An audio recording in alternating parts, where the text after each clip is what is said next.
40% of food ends up in the trash. And a big part of this is best before dates. There are so many amazing things that we could be integrating into our diet that we're all discarding. Ooh, that box of spinach at the back of my fridge is going into the trash, right? Absolutely not. Carleigh Bodrug published a best-selling cookbook with over 140 recipes made from food scraps you might otherwise throw away. And her online community, PlantYou, spans 10 million followers. Her mission is simple: eat more plants. You go to the grocery store, you put your broccoli in your cart, and if you pay for that by weight and you're throwing away the stalk, you're throwing away half the plant. Carleigh is joined by Dr. Bulsiewicz. Will is board certified in internal medicine and gastroenterology, and he's also Zoe's US medical director.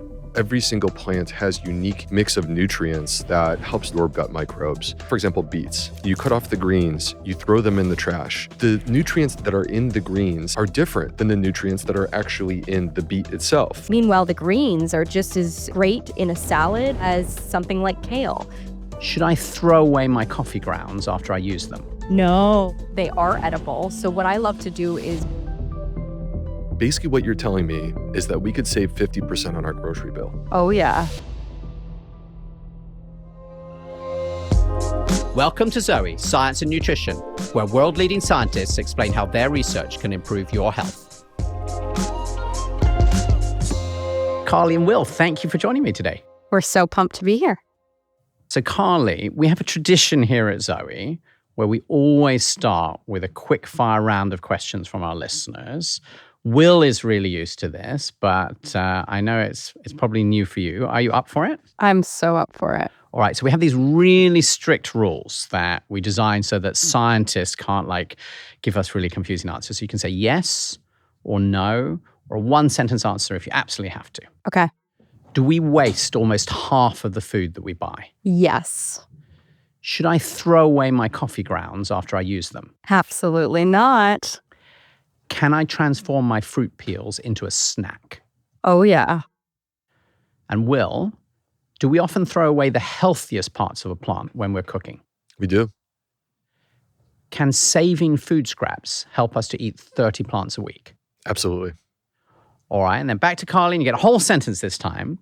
What's the most surprising thing about food scraps that you found in your writing? Food waste actually emits more emissions than the entire airline industry. And when I heard this, I was just absolutely shocked because I think all we hear about is transportation when it comes to emissions. But food waste is a huge part that nobody's talking about. That's amazing. More than all of the flights and everything that we're told that we should be doing fewer of. Exactly. So if we don't throw away our food, we can feel good about the summer vacation. Is that the conclusion? I think so. And we'll be saving money too. Brilliant. So one of the things I'm really struck by is that the price of groceries has grown enormously over the last few years with sort of inflation, and that's been true, around the world. And then our team came back and shared, actually, I think, having looked at your research and other things, that a shocking 40% of the food we buy winds up in the waste. That's almost half. So if I'm paying $60 or pounds at the supermarket, I'm actually throwing away 25 of that. So I'm not only throwing money down the drain, but I think you're also explaining I'm contributing to a huge amount of waste that's harming the environment and presumably loads of nature that's been plowed into fields to make food that we don't even use. But Carleigh, you wrote a book that offers ways to solve exactly this problem. It's full of a lot of fun tips and recipes and brilliant facts about food waste we ignore, which I can't wait to hear about. But I'd like to start by sort of understanding the problem a bit more that you just sort of picked up on in the quick fire. Carleigh, why does so much of our food wind up as waste? When I first heard that statistic that somewhere around 40% of food ends up in landfills, I really thought, okay, is that much of an issue because it just decomposes, right? But unfortunately, what happens when food does end up in landfills and it's mixed in with things like plastic, it emits a really powerful greenhouse gas called methane, which is a not so good thing for our environment. As we talked about in the quick fire, food waste actually emits more emissions than the entire airline industry. So this is a huge global issue. And then when we think about how many people are hungry across the Western world and beyond, and then also inflation and grocery prices, it's just nonsensical to be throwing food in the trash. My mind also went, when I heard that statistic, to thinking, okay, is that from a consumer level? And if we're looking at a pie chart, consumers, more than grocery stores and restaurants, consumers are actually wasting more. And I think it's just because we're so busy. We're all go, go, go, going to the grocery store, grabbing a bunch of well-intentioned vegetables, and then not thinking about what to do with them. And there's another piece here, which is scraps, which we're going to be talking about today. And so I might have thought that like a lot of it would not be in my house. I might have thought that a lot of the waste is, from the point that it's like grown, through to the point that it finally makes it to the supermarket, to the point that makes it to my store, or maybe at restaurants where you always feel like, well, they have all those other meals, right, that they have as options. But it's not really true. It's mainly in my house that this problem is happening. There's definitely food waste happening at every level, but the largest piece of the pie is in consumer homes once we get past the farming stage.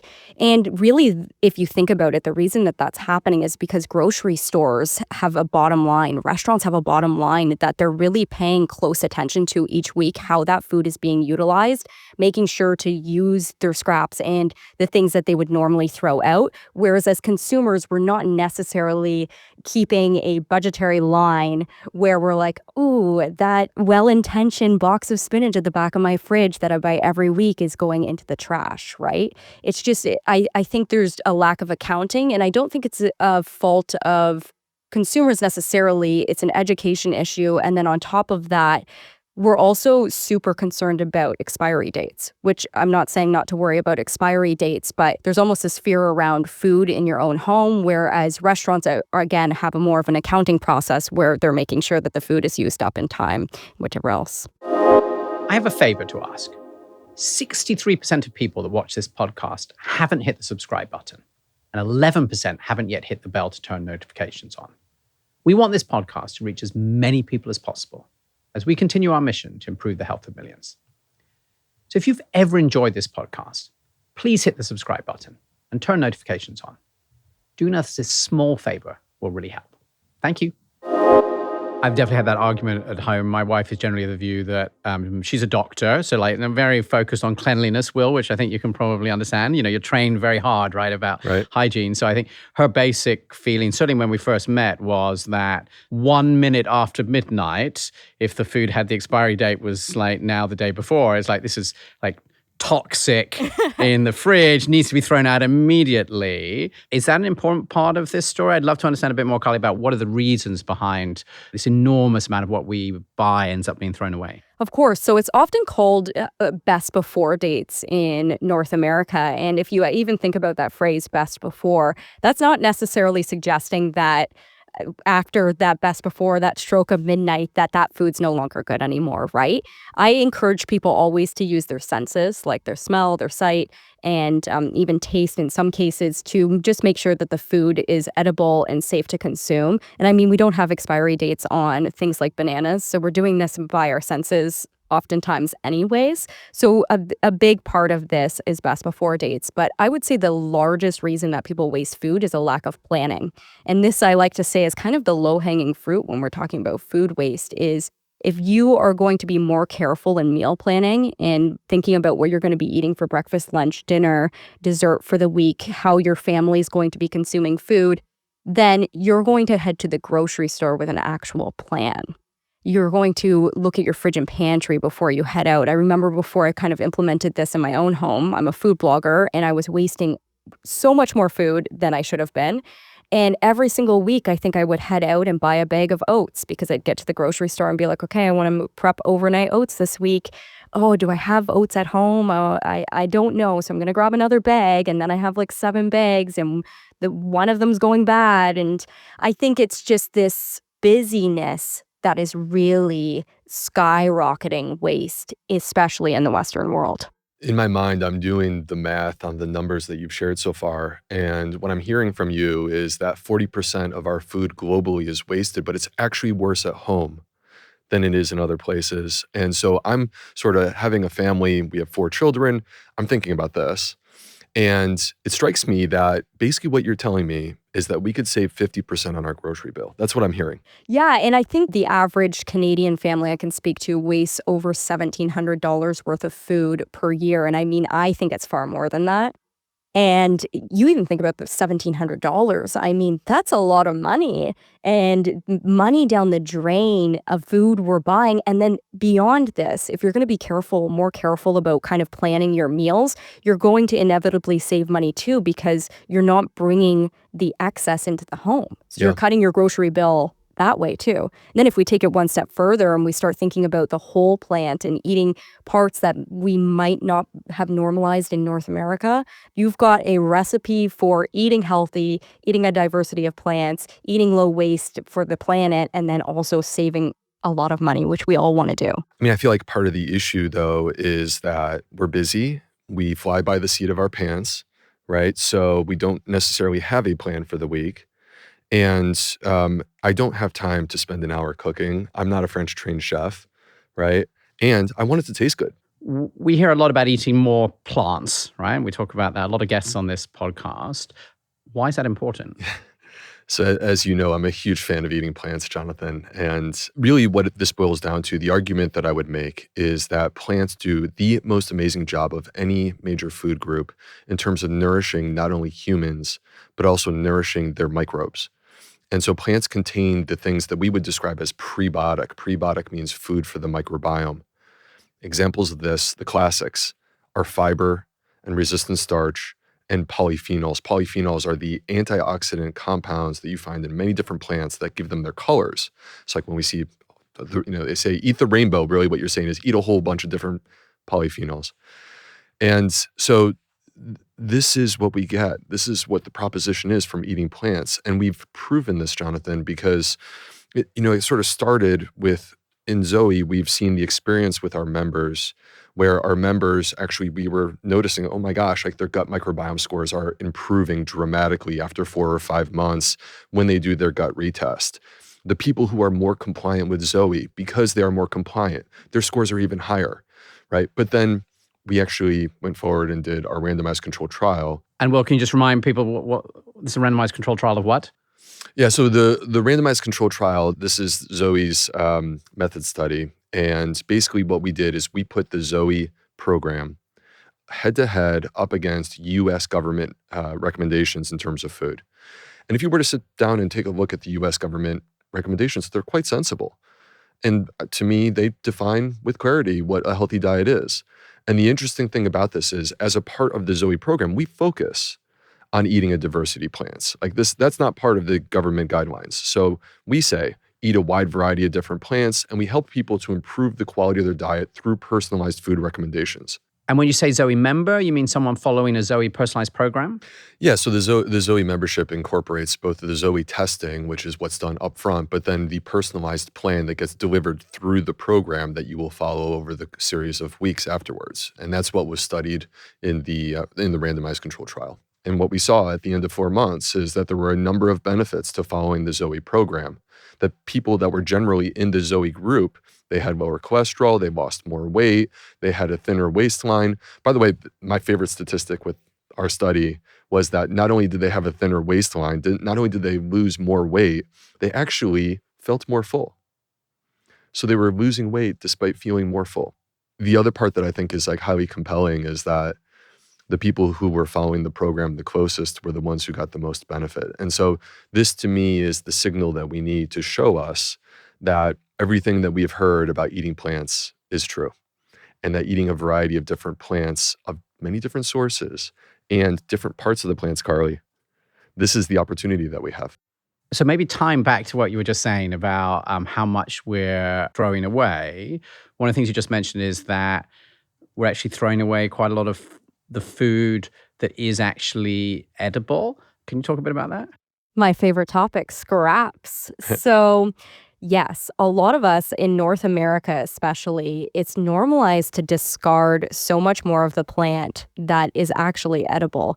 And when we're talking about this, we're going to get more into this in the show, is coffee grounds, radish tops, beet tops, broccoli stalks. There are so many amazing things that we could be integrating into our diet that are nutrient dense, delicious, affordable because you're buying them anyways, that we could be consuming that we're all discarding. So as I've gotten more into my culinary journey, it's just been so fun to explore the potential of a whole plant and that you can use every single part of almost all plants. There's some I haven't conquered, but a lot of them you can.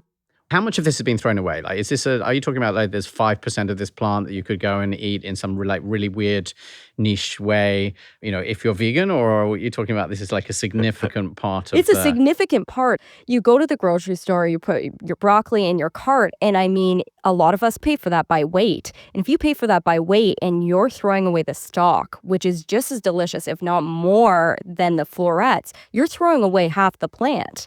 And again, money down the drain. Beets are a perfect example too. Beet greens, so delicious, so nutrient dense. And you're chopping them off. Most of us are just composting them, I hope, or throwing them in the garbage. And we're just using the beetroot. Meanwhile, the greens are just as great in a salad or for beet green chips as something like kale. So there's really like a lot of waste that is happening here that is completely unnecessary. Yeah, and one of the things is that when we talk about eating a diversity of plants, the reason why this concept works is because every single plant has unique mix of nutrients that helps to nourish your body and your gut microbes. And so when we talk about, for example, beets, you cut off the greens, you throw them in the trash. The nutrients that are in the greens, in the leaves, are different than the nutrients that are actually in the beet itself. So more plant points. So in a way, this is how we can amplify, whether we assign extra plant points or not to this. This is an opportunity to enhance our nutrition and to improve our gut health. I think a lot of people feel like a lack of confidence and a worry about whether or not this stuff is really, either, safe to eat, never mind going to be good for me. And I think about, you're talking about the leaves, for example. I think most of us grew up in an environment where, as far as we're concerned, food comes from the supermarket. We're completely disconnected, right, from the idea of farming it. So, if I see a beet with leaves on it or like a carrot, I'm like, well, obviously I'm going to get rid of all of that because I only know this is the bit that I can eat. But I think you're saying that there is a lot more, this is all more edible than we realize? Yes, for the most part. I mean, you want to also use some discernment and I think research. I mean, I've done a lot of that for us with my book and the work that I do.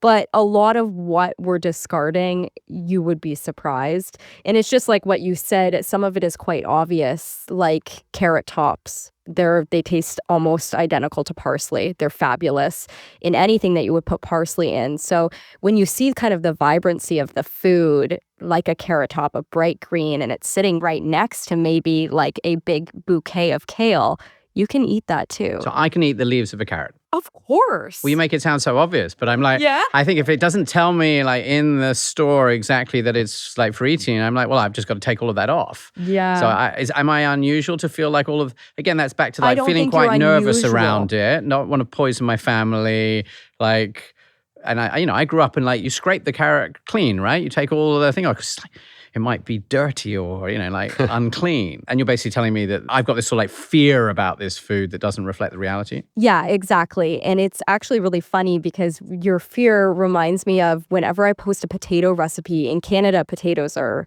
a huge crop and we all eat the peels. And whenever I post a recipe using the peels of the potatoes, whether it's like a separate recipe or just in a recipe, people are up in arms. How can you eat the peels? Well, the peels have so much fiber and roughage and nutrients. So oftentimes you're missing out if you are discarding the scraps. So I always caution people, you definitely want to do a quick Google search if you're ever unsure. I don't want people to be consuming something that they shouldn't be. But for the most part, your peels, your greens, your stalks are consumable. I mean, this sounds a bit to me like bad cultural habits in a way. Yes. Where basically what we've done is through generations, we have created recipe after recipe after recipe that only uses the actual carrot itself, and it completely ignores the top of the carrot. What I'm hearing from you is that next time I have like an Italian dish with pasta sauce, I should go grab the carrots out of the fridge and not worry about picking up parsley at the store. Exactly. I mean, you don't have to buy parsley then. If you already bought your carrots with the tops. Snip, snip. Snip, snip. The unfortunate thing I sometimes see in the grocery stores now is like they're selling the broccoli without the stalk, right? And where are the stalks going? I don't know. I'm assuming discarded. Now I seek out the scraps. I want the carrots with the tops. I Yeah. want the broccolis with the stalks. I want the radish with the greens. And I have to think also, and maybe you can kind of confirm this, but when the food is coming without kind of those greens chopped off, it has to be more nutrient dense or fresher or stay fresher for longer. That's another thing that we haven't talked about actually is food storage. Food storage is a huge issue here where people don't know how to store their food. And that creates a lot of waste because I was going to say, Carleigh, we tell me wanna about get food into this? storage. Yeah, tell me about food storage. Okay. If somebody's listening to this, like, what's the so issue? it's important to store your food adequately to get the most life out of it. So things like spinach, there's some really simple hacks. I hear from everybody that their spinach goes kind of like, you know when spinach has gone off. So if you get a box of spinach, you can put a paper towel in it and it will make sure to absorb some of the moisture. Dry And paper towel? Dry paper towel or a clean cloth. If you don't have paper towel in your home, a clean cloth will work just fine. The same can go for kale. You can kind of chop it up, put it in a glass container with a clean cloth, and it will last so long. The other thing, root vegetables. Think about your green onions, your cilantro, your parsley. You can actually store it like a bouquet in water, change it every couple of days. But what that's doing is just giving longer life because those vegetables are really seeking moisture as opposed to the spinach where you have to kind of contain the moisture. Potatoes in a cool, dark place. So there's really these kind of storage shortcuts that can bring longer life and allow you to utilize these fresh vegetables for longer. But really the key here is you don't want to be buying so much that you can't get through them, you know? The other hack that I always tell people is to invest, and it's not too much of an investment because it's actually probably more affordable in frozen fruits and vegetables. So frozen vegetables in particular are often more nutrient dense than the fresh, especially if you have your food shipped in because they're harvested and then frozen right away. So they haven't been shipped on a truck and losing kind of that nutrient density. So in many cases, if you're buying the frozen veg, it's just as good as your stuff that you're buying fresh. And then you can store it for way longer. It's months. And Carleigh, I think lots of people are like, but how can that? It can't really be true, can it? Because like stuff in the frozen It aisle is. feels like it's somehow not fresh. Whereas, you go to the nice fresh aisle and it's all there. I mean, is this really true? Is it actually generally more nutritious frozen than, in the fresh aisle at the supermarket? Yeah, and frozen berries as well. Like I don't know about you, but I buy fresh raspberries often, and I mean it takes a couple of days for those to start browning. So 100% that oftentimes the frozen fruits and vegetables are more nutrient dense than the fresh, especially UK, Canada. A lot of that food in the wintertime is being shipped in, right? So it's sitting in trucks. So you have to think it's harvested, then sitting in trucks and transportation, and then sitting in the grocery store. It's probably been harvested for weeks by the time it hits your plate, whereas that frozen stuff was frozen immediately. Right. Peak freshness. Does it make any difference? Like I'm listening to this and thinking that yes, like we're in New York right now. I can imagine that in January, that raspberries come a long way. I tend to think of this as conceptually similar to, people often ask me, what's the effect of cooking on the microbiome in terms of the food? And there was actually a study done by Peter Turnbaugh, who's at the University of California, San Francisco, where he took the exact same food and he looked at the effects on the microbiome, uncooked versus cooked, raw versus cooked, and saw that they were slightly different because we are actually changing, in some ways, the way in which our body interprets the food. So when we freeze the food, it is slightly different, but not exactly the same and not less in a way. So raw food, the advantage that we have, there was a recent study where they showed that actually raw plant food has a microbiome and that the microbes that you find on the plant actually show up in the human microbiome. So about 3% of the human microbiome is derived from these plant-based microbes. Amazing. Which is quite fascinating. Now, certainly you don't get that benefit from the frozen, right? But the frozen, we get all the fiber, all the polyphenols, all of the phytochemicals. So you get the exact same nutrients, you get it at peak freshness, you get it at a better price point. And sometimes it's actually advantageous in terms of being fun. So like as an example, my 2-year-old, we like to give her as a snack frozen blueberries. And it's our little hack to get her to eat blueberries. And she calls them frozens and she thinks they're really fun. I love that. So, Carleigh, I'd love to talk about some other food scraps from your book. We were looking through it together, and there's some really fun ones. And Will, maybe you could expand a bit on the nutritional value. Can we start with that coffee grounds that we had right at the beginning of the Q&A? Because they definitely go straight out in my house. And I've been waiting on this. I can't wait to hear the answer to this one. So I'm a huge coffee drinker, and pitching those coffee grounds every day was hurting my scrappy soul. So there's so many things that you can do with them. They are edible. So what I love to do is bake with them. Coffee grounds really enhance, just like coffee, chocolate flavor. So I have a great recipe for something called common ground granola. Basically, you take some oats, you add a couple of tablespoons of those spent coffee grounds, a little bit of coffee, tahini, cocoa powder, toss it all up and bake it, and it's just absolutely amazing. I have seen people bake cookies with coffee grounds. And another thing that you can do, if you're somebody who buys baking soda, pops it in your fridge to deodorize, coffee grounds can actually do the same thing. So you can take them and put them in a bowl, put them in your fridge, and they'll deodorize for the week, which is amazing. And then we can take this one step further. I mean, I am not going to claim I have a green thumb here, but a lot of people use spent coffee grounds as fertilizer. Mm-hmm. So I've heard that it works really great for some plants and not others. I am not on the up and up because most plants go to die in my home. But yeah, it can work as a great fertilizer as well. So many different ways that you can use those spent coffee grounds. Yeah, so the interesting and exciting opportunity with this is that coffee is actually, believe it or not, the number one source of antioxidants in the American diet. Wow. Because most people are not consuming enough other types of food that contain antioxidants, but the one thing they do consume is coffee. And you know that the antioxidants that you will find in a cup of coffee, and by the way, there's also soluble fiber in coffee, it's derived from the coffee bean, from those grounds. And you can only get a fraction of it because you're basically running water in, steeping it or brewing it, and then taking whatever comes through. When we consume the coffee, it has the soluble fiber, it has the antioxidant compounds, it also has insoluble fiber. So basically, from my perspective, you could take what you get in your cup of coffee and make it even better by consuming your coffee grounds. Amazing. I'm going to rethink the coffee from tomorrow. So, Carleigh, how about this topic of sprouting?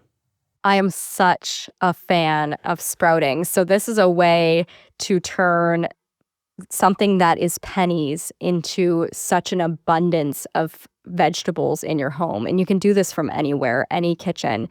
So sprouting is basically this act. And actually, I'm going to pass this over to Will because he can explain what sprouting is better, and then I'll tell you how to do it.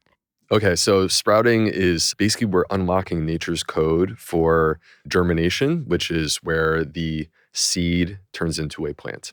And so the seed opens up, we unlock it typically with soaking, and the seed opens up and out comes this shoot, out comes this plant. And with it, you have massive, dramatic growth of fiber, of protein. You actually have more vitamins. You have a microbiome of that plant. I was talking a moment ago about eating raw food has a microbiome. Sprouts have a beautiful microbiome ready to support your body. And you also get special phytochemicals. So an example of this that people within the sprouting world love is broccoli sprouts are known to contain 50 to 100 times greater density of sulforaphane, which is the cancer-fighting phytochemical. So, for example, if you want to get more of this sulforaphane, the absolute best way to get this is by sprouting broccoli seeds. And that's a lot less expensive if you do it yourself than it is to buy a whole bunch of broccoli stalks. So if we want to sprout, I can tell you how to. And I want to preface this by saying I just talked about how I'm not a green thumb, but I can do this all winter, even in Canada. I like to always tell people to start with lentil sprouts. So you take brown or green lentils, dry lentils, which are really affordable at the grocery store, add a cup to a jar, fill it with water, let them soak overnight. The only thing you need, which makes this easier, is like a perforated lid for a mason jar. Then the next day, you're going to rinse your lentils and turn them kind of on an angle so that they can drain.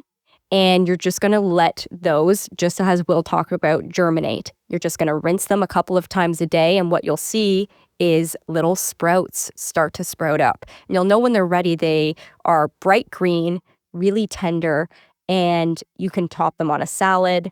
You can eat them by the handful, and they're just so delicious. Put them on soups. Because lentils, usually you have to cook lentils, but Yeah. with sprouts, you don't actually have to cook them. You can eat them raw. So that's one of the advantages that we get. And it's quite striking. I love that you choose lentils because like if you start with a half of a cup, I like starting with lentils too. If you start with a half of a cup of lentils, Oh, you're going to have a full mason jar. Yeah. you'll have a full quart mason jar in 2 to 3 days. I was about to ask, how long does that process take? So 3 days, maybe 2.5, depending on how fast they kind of germinate in the probably humidity of your home. But yeah, just even starting with half a cup. And if you have a small mason jar, you'll have a full, like you will have grown a full salad in your kitchen. And I think that one of the things that I love about this concept of sprouting is that I see it as a solution to so many of the challenges that we currently have. So number one, sprouting is completely inexpensive. I can buy organic lentils, right? And which cost literally like 25 cents for me to get that half of a cup of organic lentils. And then that's going to turn into this massive amount of lentil sprouts in 2 to 3 days with very minimal effort. Number two, you don't need a lot of space. So like you could go into a little small apartment in London or in New York, but all you need is 1 square foot and you can have a garden on your kitchen top. What's really good to kind of angle the mason jars, if we're going to get into the details of it, is also like a dish rack. So you can just put your mason jar kind of draining on a dish rack, and you just want the moisture or any liquid to be draining out throughout the day and then rinsing them. And the third thing is you don't need to actually have a patch of dirt. You don't need actual soil. All you need is your countertop, and you can have a garden, and it's going to deliver to you literally fresh from the garden, the most nutritious food that you could possibly have, again, in 2 days, and it costs you 25 cents.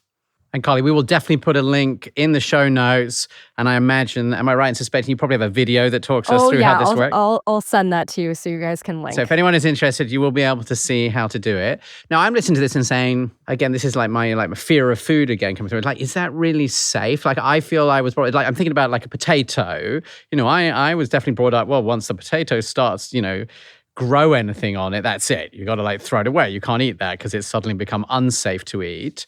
So I imagine there are some other listeners who, like me, are thinking about this and like, well, hang on a minute. Well, the food has sort of gone off. You're saying it started growing. Surely now it's not safe to eat anymore. You have to think about it almost like a carrot growing in the ground. Like it's the beginning of a process to grow new food.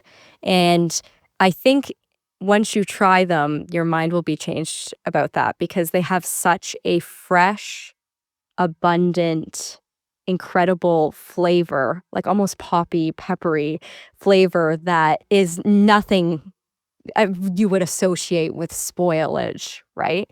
Would you agree? I guess a potato sprouting is a little bit different. I know that there are some concerns about that, but yeah, I mean, I think that we need to have appropriate safety measures with all different types of foods, and that includes when we are preparing and making our own sprouts. But I would say for the listeners at home who I would imagine have probably heard stories about food poisoning related to bad sprouts, right? I think that's where a lot of the fear comes from. I think that's exactly right. I think that's part of this thing in my mind. Is like, well, hang on, isn't that like something you've got to be really careful about? Right. So you have to separate that, which is like industrial farming practice and some of the issues and concerns that exist with that. And then the fact that they're putting them into a package and they're sitting in your supermarket for a period of time prior to consumption. That's a very different thing than you preparing this at home and then consuming it immediately at the peak of freshness. So the other thing that I would advise is that when people actually go to buy their sprouts, I actually would recommend that you buy specifically sprouting seeds and legumes. So like if it's lentils, you buy specific sprouting lentils. And the reason why is because not only can you get them organic, but they also are designed for higher germination rates and relevant to our conversation, they've actually been tested for pathogens. So they test them for pathogens prior to actually sending you the sprouts. That's an important part of it. Getting older, I've realised that what I eat makes a massive difference to my health. Now, I'm eating the things that help my body feel great. With Zoe, I've got actual science to guide me, and my test results help tailor my advice. I'm making smarter choices every day, like what to add to my plate. It's like having a nutritionist in my pocket. It's changed everything. I'm living my best life. I mean, I'm going to be clubbing with the grandkids. Join me and over 100,000 people transforming their health with Zoe. Can you help me to understand why it makes the food like better for me nutritionally? Because I would have thought like you haven't added anything other than water. So how comes it's like any better than just eating the lentil, I guess cooked, but how's it getting better? Yeah, I mean, I will admit there's an element to this that's almost mystical to me, right? Like it's hard to fully answer this question and feel as a scientist that I've filled in all the pieces. But imagine like Pandora's box. It's closed off and it's got everything in it. But then once you open it, it just unpacks in this beautiful way that expands and becomes so much more than what it started as. So you have the amino acids that make proteins. You have the oligosaccharides that turn into pieces of fiber. And basically what happens is that nature provided the enzymes that are necessary to deconstruct and reconstruct those building blocks into larger pieces.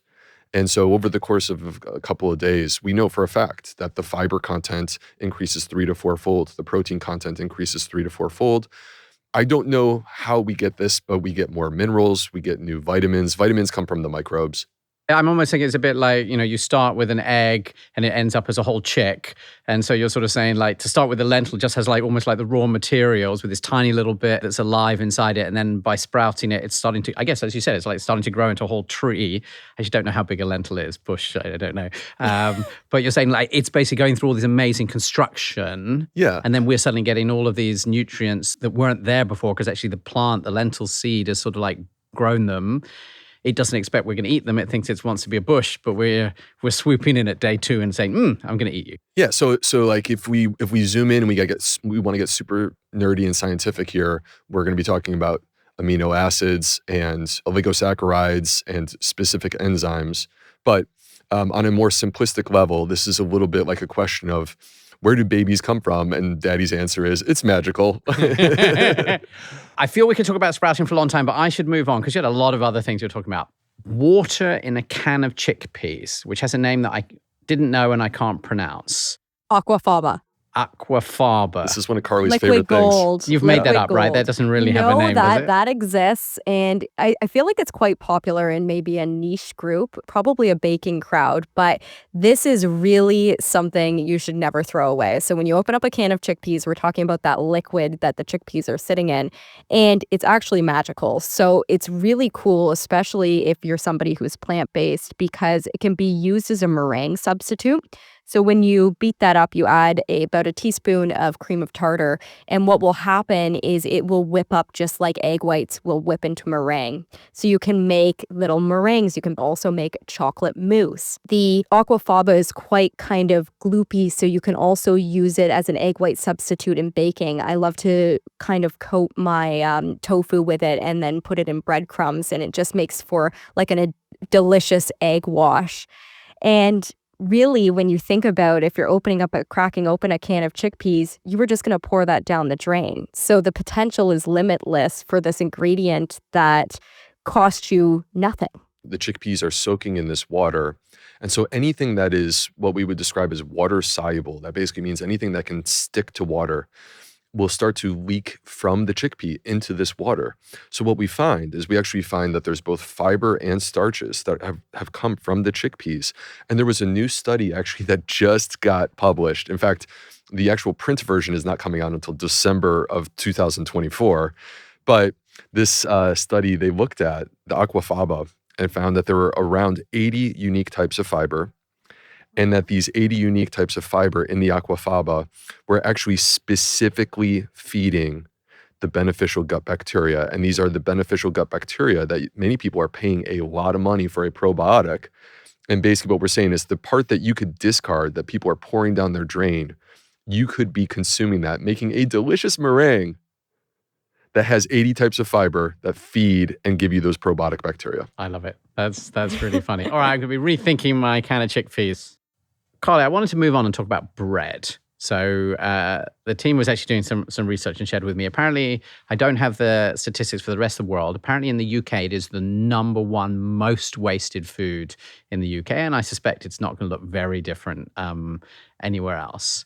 Is there anything we can do about this? Yeah, that's the same in North America. And there are so many things we can do with bread that has gone a little bit stale. So First of all, again, you don't want to bring too much bread into the home if you're not going to consume it quickly. And the problem, I think, why it's being wasted so much is that almost everybody is buying bread every week and then not getting to maybe the full loaf.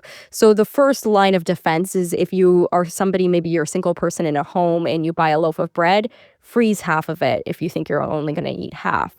But there's so many amazing recipes that you can utilize, what they call stale bread recipes. And I want to preface this by saying, if there's mold on your bread, it's time for it to go. But we like to get to it before that. So if you think about a baguette, oftentimes you buy that and then the next day it's already hard. So here's a couple of things that you can do. One of my favorites is a classic panzanella salad. So you break it up with some fresh tomatoes and basil. I have a great tahini sauce as well that can go on this.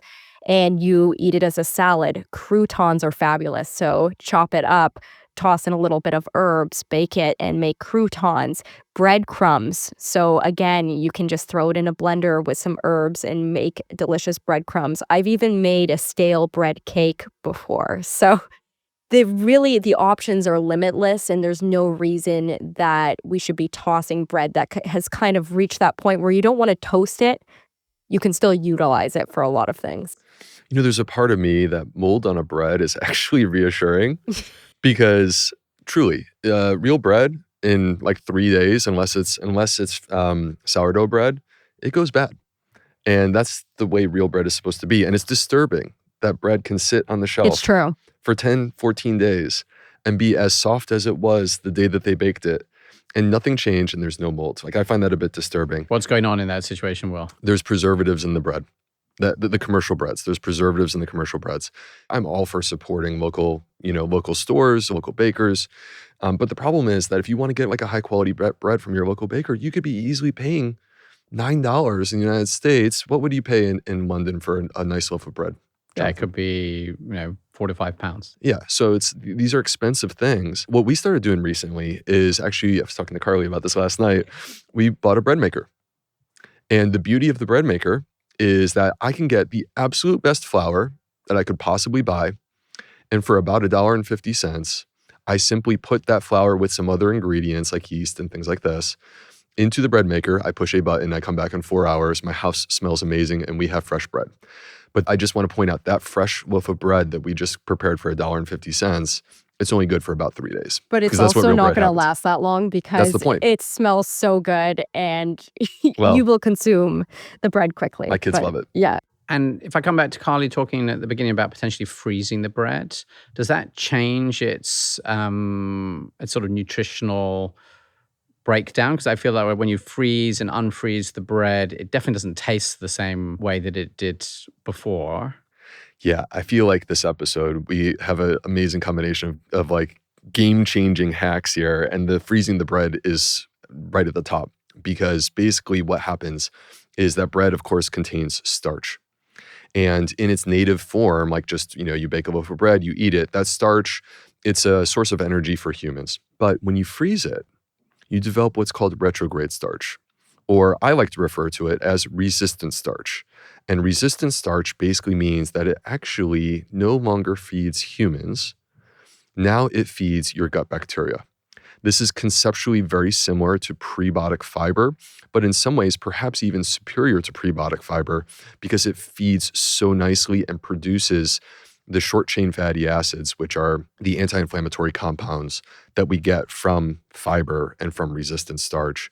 So it's an interesting thing because actually you find less calories in the bread, but it's better for your gut after frozen. That's really interesting. That's cool.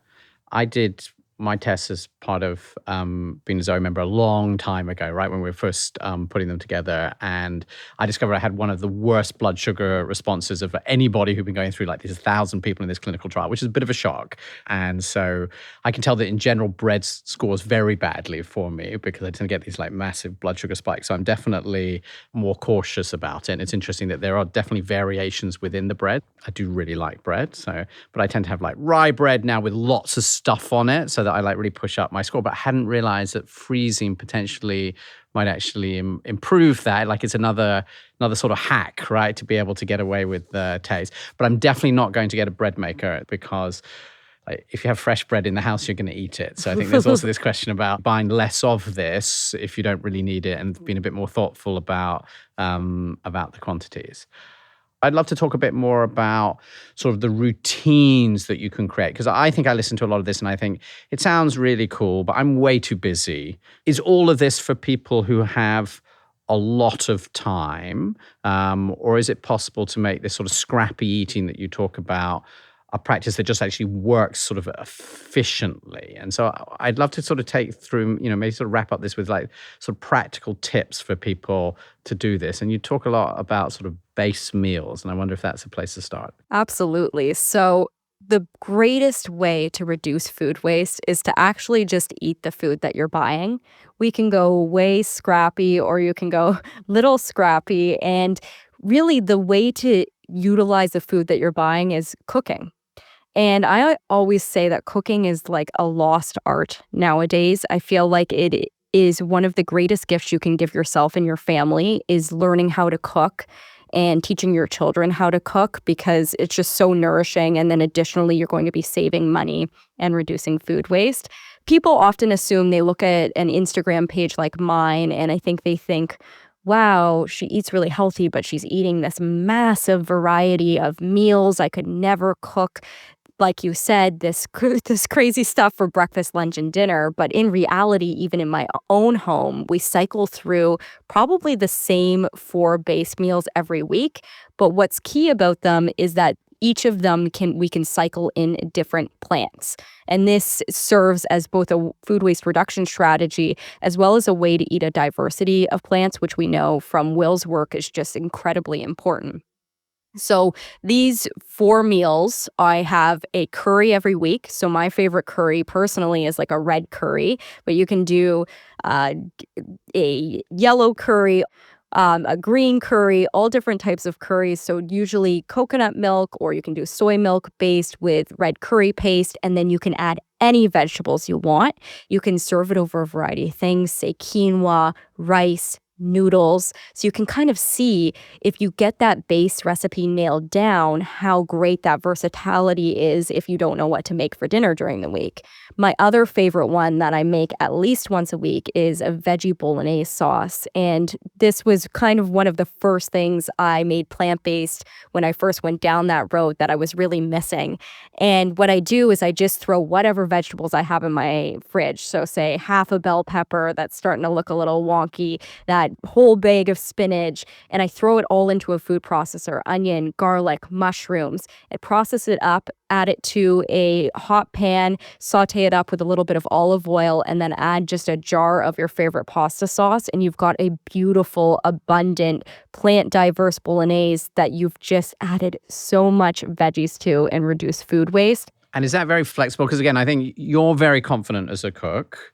I'm not, and I imagine a lot of listeners won't be. So I think often worry, well, like if I put in this ingredient and I don't know, like, is it just going to taste disgusting because I'll put in the wrong sort of vegetable and it's just not going to work?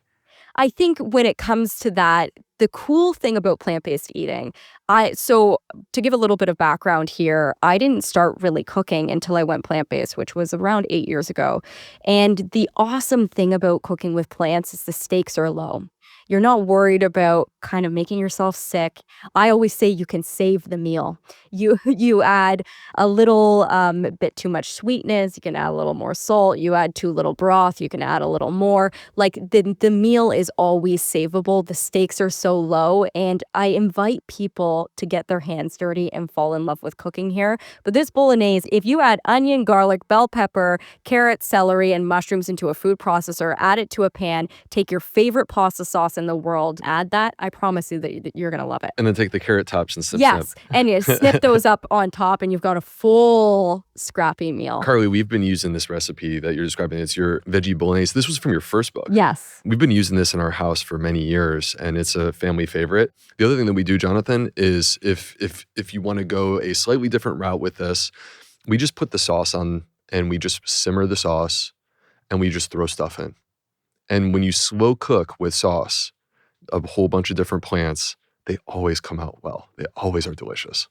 The third one I want to talk about is a stir fry. I mean, it's kind of like, to Will's point, if you have a good sauce, it's going to be fine. So like a great stir fry sauce, I mean, we make probably peanut sauce once a week. If you're a peanut, I'm a huge fan of peanut butter. So peanut butter, soy sauce, a little bit of hoisin sauce, some water, stir that up, add it to a pan with whatever. Again, this is what's great. So great if you master these base recipes. You can use any type of protein. So I would use a tofu or a chickpea. If you eat meat, you can totally do that as well. And then add whatever vegetables you had to that sauce. If you can master the sauce, your concerns are no longer because it's going to taste delicious. And can you do this like at the start of the week and then eat this? Totally. How does that? Because I think meal prep.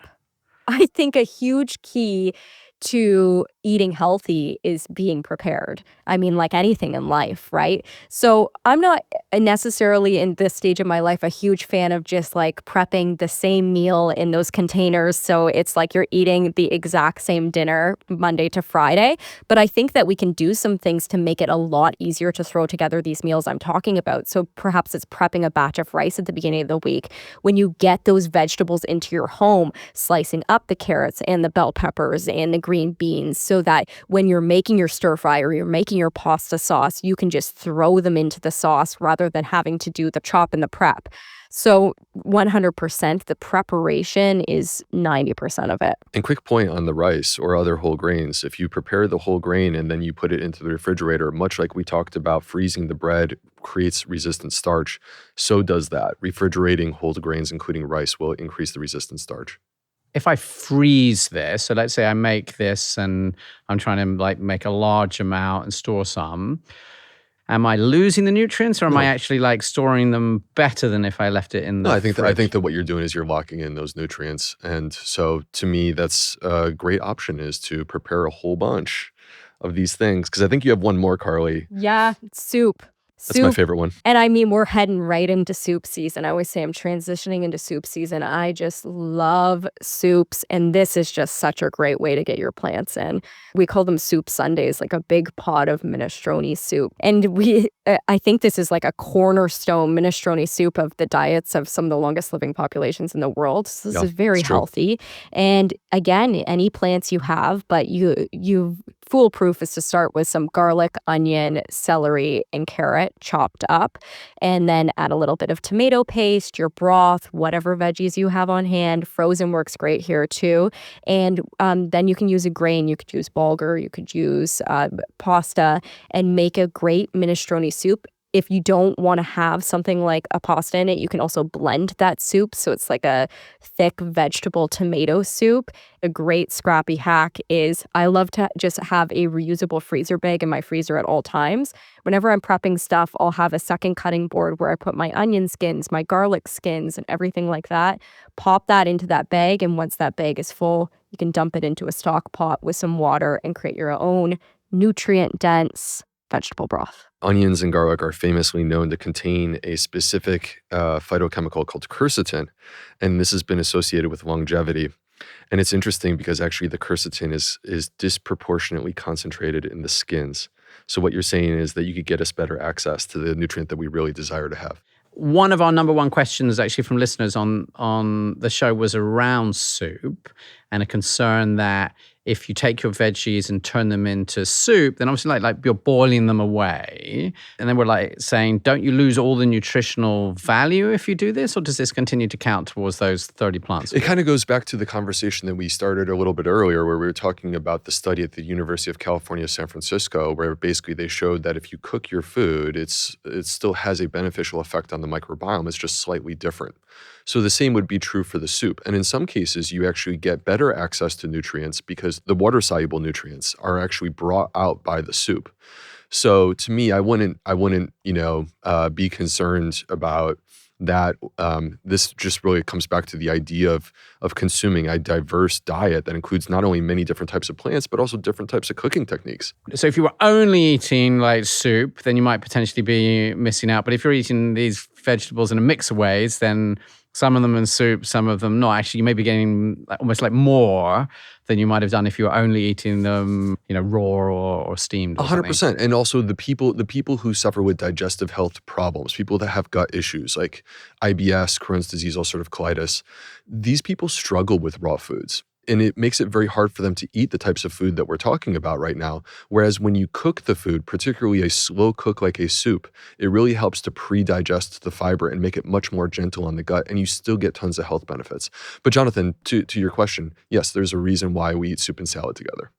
That's amazing. And so you're actually saying, just to make sure I'd understood that for people who are sort of struggling with putting more plants into their diet, and we see that definitely there's a bunch of people who go through Zoe members for whom, that's definitely a struggle, to go from like your typical diet that you now have normally in the States or the UK, which tend to be very, very low in fiber, and that shift can be a shock, and you can get some bloating, all these sorts of things, Will, that you've talked about on other podcasts here. I just want to play back. You're saying actually sort of soup and things like this can be easier as ways to sort of increase your plants than necessarily eating those in a raw or a less cooked way? 100%. Slow cooked in a liquid foods like soups and stews and things of this variety are going to be much more gentle on the gut because they're pre-digested. Smoothies, by the way, are also in many ways easier than the whole food. And then if you were to cook the food like a stir fry, that also does make it a little bit easier than consuming the food raw, but not to the extent that you would get with the soup. To me, the soup is like, if you have gut issues, this is a great place to start. Amazing. I would like to do a quick summary, if that's all right, and you guys keep me honest. And maybe I'm just going to share all these brilliant facts that I just learned today. So 40% of the food we throw away, which is absolutely shocking. We throw away a lot of stuff because we worry about expiry dates. But you know what? There's no expiry date on a banana. We just use our senses. We should feel confident to feel the same way about a lot of the stuff that's in our refrigerator. We should be aiming for 30 plants a week, and Will explained, why that's so important. And it turns out there's a lot more ways you can get there. So, for example, I just discovered you can eat the leaves of carrots. Who knew? But basically, there's a lot more. Like generally, if these plants are edible, then actually it turns out that all these things that you're cutting off them probably are edible as well. And I think that's for me, a really big change of thinking about it. I love this idea that in Canada, you peel off the peel of the potato and eat the peel, because that's clearly where all the good bits, the potato is now that I've thought about it. But I love that. Coffee grounds. Who knew you could bake a cake with coffee grounds? Frozen foods are often better than the fresh foods in the fruit and vegetable aisle, despite the fact they're much cheaper. And I think that's a really powerful way to rethink about it, because, of course, they also just sit in the freezer. You don't throw them away. Sprouting is magic. I have never done this. I've heard Will talk about it repeatedly, but you know what? Carleigh does a much better job of making it feel accessible, Will. So I am going to go away and do that with the kids, because I can see that sounds fun. And we will definitely have a link on the show notes.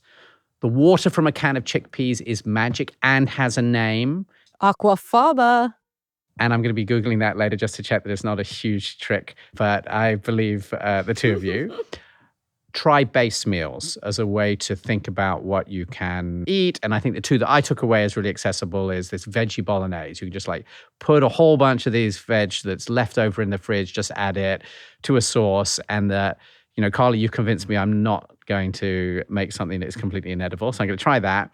And then finally, we talked about soup. And Will, you talked about the way that it makes a lot of plants really accessible to people, even if they might have some digestive issues, but also it doesn't just boil away all the value of the plants, which is what I'd sort of had a bit in my mind. It sounded delicious. I like the big pot of minestrone soup. And I guess critically, you need to make sure that it's because you're drinking the soup, because you said a lot of the nutrients go from the vegetables into the water. And since, because it's a soup, you eat all of this. So we should all be having more soup in our life. I think so. I think it's a great time for it too.